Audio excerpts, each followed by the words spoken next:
The Red Death had long devastated the country. No pestilence had ever been so fatal or so hideous. Blood was its avatar and its seal. The redness and the horror of blood.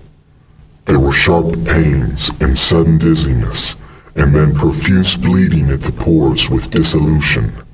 The scarlet stains upon the body, and especially upon the face of the victim, or the pest ban which shut him out from the aid and from the sympathy of his fellow men, and the whole seizure, progress, and termination of the disease were the incidents of half an hour.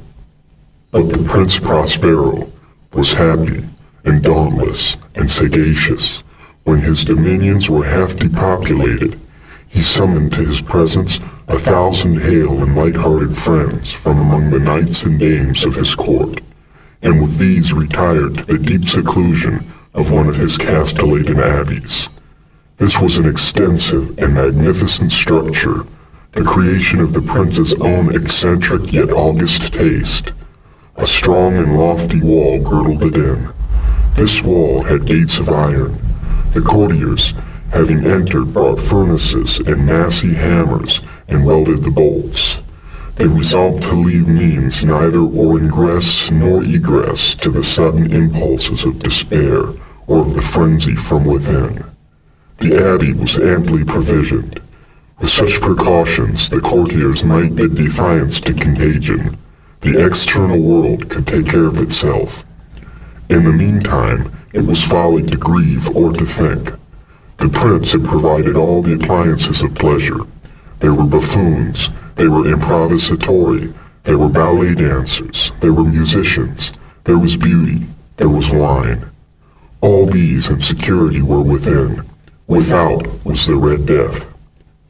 It was toward the close of the 5th or 6th month of his seclusion, and while the pestilence raged most furiously abroad, that the Prince Prospero entertained his 1,000 friends at a masked ball of the most unusual magnificence. It was a voluptuous scene, that masquerade, but first let me tell you of the rooms in which it was held. There were 7, an imperial suite. In many palaces, however, such suites form a long and straight vista, while the folding doors slide back nearly to the walls on either hand, so that the view of the whole extent is scarcely impeded. Here the case was very different, as one might have expected from the Duke's love of the bizarre. The apartments were so irregularly disposed that the vision embraced but little more than one at a time, and there was a sharp turn at every 20 or 30 yards, and at each turn a novel effect. To the right and left, in the middle of each wall, a tall and narrow Gothic window looked out upon a closed corridor which pursued the windings of the suite. These windows were of stained glass whose color varied in accordance with the prevailing hue of the decorations of the chamber into which it opened. That at the eastern extremity was hung, for example, in blue, and vividly blue were its windows. The second chamber was purple, and its ornaments and tapestries, and here the panes were purple. The third was green throughout, and so were the casements. The fourth was furnished and lighted with orange, and the fifth with white, and the sixth with violet. The 7th apartment was closely shrouded in black velvet tapestries that hung all over the ceiling and down the walls, falling in heavy folds upon a carpet of the same material and hue. But in this chamber only, the color of the windows failed to correspond with the decorations. The panes here were scarlet, a deep blood color. Now in no one of the 7 apartments was there any lamp or candelabrum. Amid the profusion of golden ornaments that lay scattered to and fro, or depended from the roof, there was no light of any kind emanating from lamp or candle within the suite of the chambers. But in the corridors that followed the suite, there stood opposite to each window a heavy tripod, bearing a brazier of fire that projected its rays through the tinted glass and so glaringly illuminated the room. and thus were produced a multitude of gaudy and fantastic appearances. But in the western or black chamber, the effect of the fire lighted that streamed upon the dark hangings through the blood-tinted panes was ghastly in the extreme, and produced so wild a look upon the countenances of those who entered, that there were few of the company bold enough to set foot within its precincts at all. It was in this apartment, also, that there stood against the western wall a gigantic clock of ebony. Its pendulum swung to and fro with a dull, heavy, monotonous clang, and when the minute hand made the circuit of the face, and the hour was to be stricken, there came from the brazen lungs of the clock a sound which was clear and loud and deep and exceedingly musical, but of so peculiar a note and emphasis that at each lapse of an hour the musicians of the orchestra were constrained to pause, momentarily, in their performance, to hearken to the sound, and thus the waltzers perforce ceased their evolutions, and there was a brief disconcert of the whole gay company. And while the chimes of the clock yet rang, it was observed that the giddiest grew pale, and the more aged and sedate passed their hands over their brows, as if in confused reverie or meditation. But when the echoes had fully ceased, a light laughter at once pervaded the assembly. The musicians looked at each other and smiled, as if at their own nervousness and folly, and made whispering vows, each to the other, that the next chiming of the clock should produce in them no similar emotion. And then, after the lapse of 60 minutes, which embrace 3,600 seconds of the time that flies, there came yet another chiming of the clock, and then were the same disconcert and tremulousness and meditation as before. But in spite of these things, it was a gay and magnificent revel. The tastes of the Duke were peculiar. He had a fine eye for colors and effects. He disregarded the decora of mere fashion. His plans were bold and fiery, and his conceptions glowed with barbaric luster. There were some who would have thought him mad. His followers felt that he was not. It was necessary to hear and see and to touch him to be sure that he was not.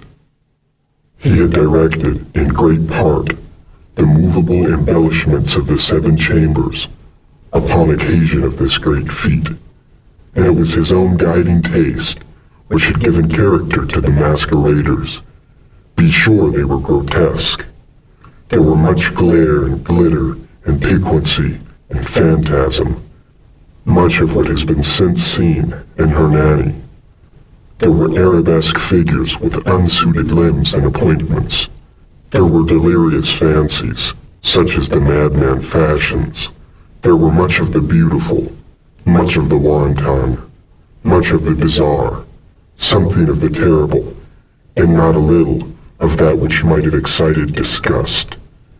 To and fro in the 7 chambers there stalked, in fact, a multitude of dreams, and these, the dreams, writhed in and about, taking hue from the rooms, and causing the wild music of the orchestra to seem as the echo of their steps. And anon, there strikes the ebony clock which stands in the hall of velvet, and then, for a moment, all is still, and all is silent, save the voice of the clock. The dreams are stiff, frozen as they stand, but the echoes of the chime die away. They have endured but an instant, and again the music swells, and the dreams live, and writhe to and fro more merrily than ever, taking hue from the many-tinted windows through which stream the rays from the tripods.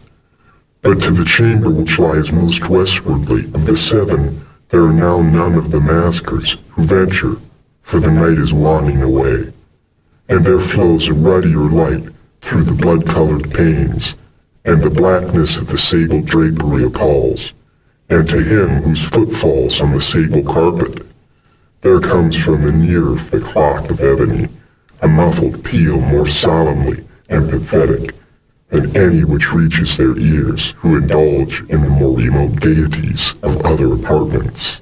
But these other apartments were densely crowded, and in them beat feverishly the heart of life, and the revel went whirlingly on, until at length there commenced the sounding of midnight upon the clock, and the music ceased, as I have told, and the evolutions of the waltzers were quieted, and there was an uneasy cessation of all things as before.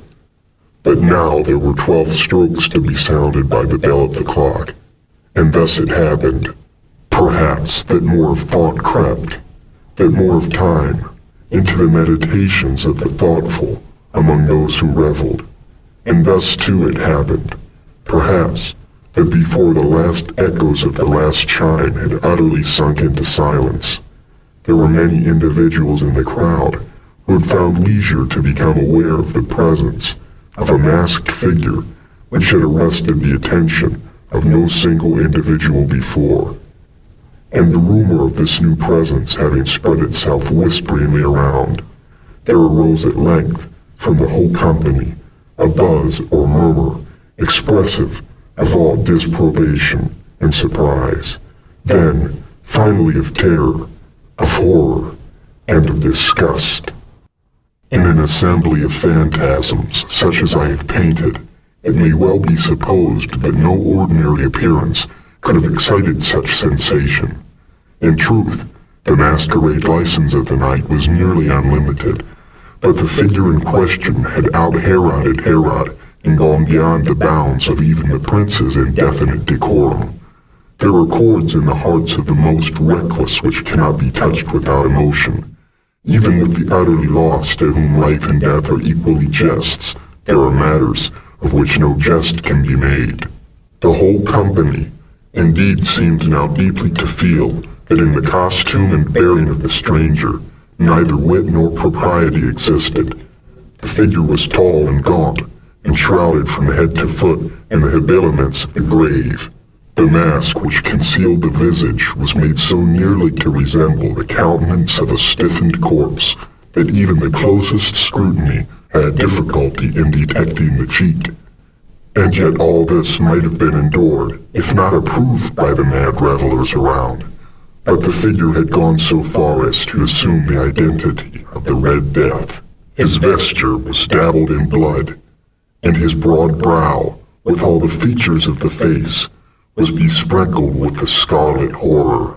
When the eyes of Prince Prospero fell upon this spectral image, which with a slow and solemn movement, as if more fully to sustain its role, stalked to and fro among the waltzers, he was seen to be convulsed, in the first moment with a strong shudder, either of terror or distaste, but in the next, his brow reddened with rage. "Who dares," he demanded hoarsely of the courtiers who stood near him, "who dares insult us with this blasphemous mockery? Seize him and unmask him, then we will know whom we have to hang." At sunrise from the battlements. It was in the eastern or blue chamber in which stood the Prince Prospero as he uttered these words. They rang throughout the 7 rooms loudly and clearly, for the prince was a bold and robust man, and the music had become hushed at the waving of his hand. It was in the blue room where stood the prince, with a group of pale courtiers by his side. At first, as he spoke, there was a slight rushing movement of this group in the direction of the intruder, who at the moment was also near at hand, and now, with deliberate and stately step, drew closer to the speaker. But from a certain nameless awe with which the mad assumptions of the figure had inspired the whole party, there were found none who put forth hand to seize him, so that unimpeded he passed within a yard of the prince's person, and while the vast assembly, as if with one impulse, shrank from the centers of the rooms to the walls, he made his way uninterruptedly, but with the same solemn and measured step which had distinguished him from the first. Through the blue chamber to the purple, through the purple to the green, through the green to the orange, through this again to the white, and even thence to the violet. Not a decided single movement had been made to arrest him. It was then, however, that the Prince Prospero, maddening with rage and the shame of his own momentary cowardice, rushed hurriedly through the 6 chambers, while none followed him on account of a deadly terror that had seized upon all. He bore aloft a drawn dagger, and had approached with great speed to within 3 or 4 feet of the retreating figure, when the latter, having attained the extremity of the velvet apartment, turned suddenly and confronted his pursuer. There was a sharp cry, and the dagger dropped gleaming upon the sable carpet, upon which, instantly afterward, fell prostrate in death the Prince Prospero. Then, summoning the wild courage of despair, a throng of the revelers at once threw themselves into the black compartment, seizing the figure, whose tall figure stood erect and motionless within the shadow of the ebony clock. The revelers gasped in unutterable horror at finding the grave cerements and corpse-like mask which they handled with so violent a rudeness, untenanted by any tangible form. And now was acknowledged the presence of the Red Death. He had come like a thief in the night, and one by one dropped the revelers in the blood-bedewed halls of their revel, and died each in the despairing posture of his fall. And the life of the ebony clock went out with that of the last of the gay, and the flames of the tripods expired, and the darkness, and decay, and the Red Death held illimitable dominion over all.